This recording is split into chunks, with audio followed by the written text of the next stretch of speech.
আসসালামু আলাইকুম। সবাই কেমন আছেন? আলহামদুলিল্লাহ, আপনাদের দোয়ায় আমি অনেক ভালো আছি। আজকে আমাদের বাসায় মেহমান আসবে।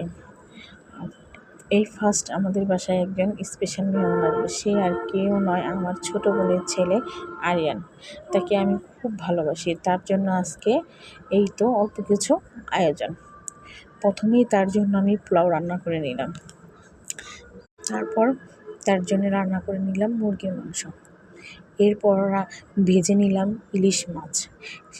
আমার আমার ভাগ্নিটা ইলিশ মাছ ভাজা খেতে খুব পছন্দ করে। এই জন্যই তার জন্য আসলে ইলিশ মাছ ভাজা। তার জন্য ডিমওয়ালা ইলিশ মাছগুলো ভেজে নিলাম। সে ডিমওয়ালা ইলিশ মাছও খেতে খুব ভালোবাসে। এরপর আমি রান্না করলাম ডিম ভুনা। এটাও তার অনেক ফেভারিট, এই জন্য তার জন্য ডিম ভুনাও করে নিলাম। সবাই ভালো থাকবেন। আল্লাহ হাফেজ।